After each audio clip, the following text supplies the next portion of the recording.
sommes là aujourd'hui pour faire la journée de promotion du leadership féminin et du droit des femmes dans l'industrie agroalimentaire, pour faire valoir les droits des femmes, surtout ceux de l'industrie agroalimentaire, qui sont de braves femmes, qui s'activent sans pour autant attendre l'aide des autres. Et en ce moment, elles ont vraiment besoin de l'aide, surtout des autorités. C'est pourquoi on a organisé cette journée pour pouvoir créer un cadre d'échange entre les autorités et les femmes transformatrices qui évoluent dans ce milieu, pour pouvoir voir les possibilités de les accompagner pour qu'elles puissent mieux avancer, puisqu'on sait qu'ici en Casamance, c'est une région qui regorge beaucoup de potentialités. La jeunesse est là, les fruits sont là, et on sent que l'industrie agroalimentaire est toujours en phase de naissance. Elle n'a pas encore grandi. Donc il est temps qu'on s'y met, qu'on se serre les coudes pour pouvoir grandir cette industrie.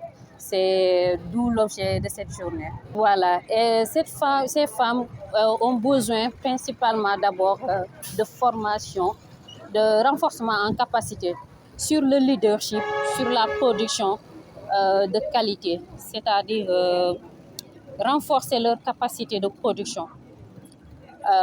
D'abord leur capacité de production, ensuite les accompagner sur la commercialisation. Tout cela, ce sont des aides dont les femmes ont besoin.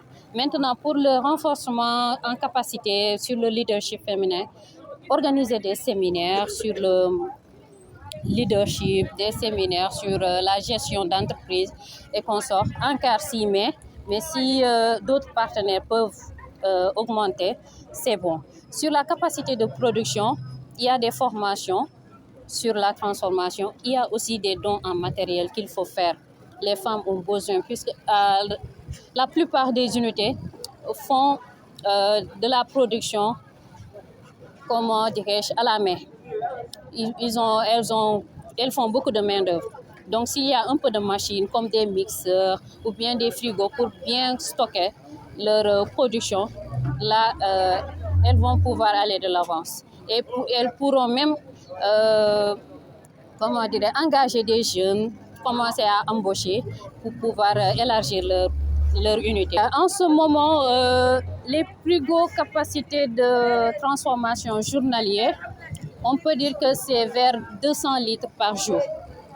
Pour ceux qui peuvent faire le maximum, elles sont limitées à 200 litres par jour, d'après notre petite enquête. Voilà, ce sont les produits surtout de la zone, qui sont les produits forestiers comme la mangue, le mad et le dita.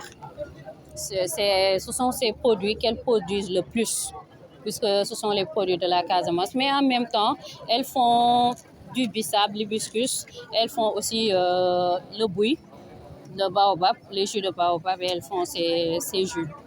Mais on peut dire que les matières les plus utilisées sont la mangue, le dita et le mad. Voilà. Et elles en font beaucoup de produits dérivés.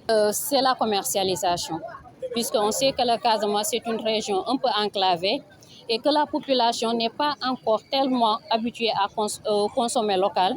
Donc, elles ont du mal à évacuer leurs produits.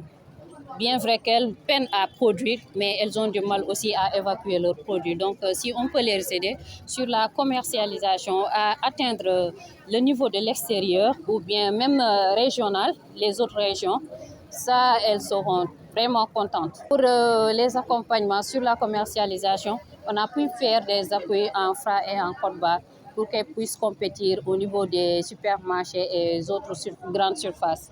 Mais ce n'est pas encore suffisant. Ce ne sont pas tous les produits qui ont des Côte-Barre et des Fra. Donc, l'aide est toujours là et donc on appelle à tout le monde de venir participer.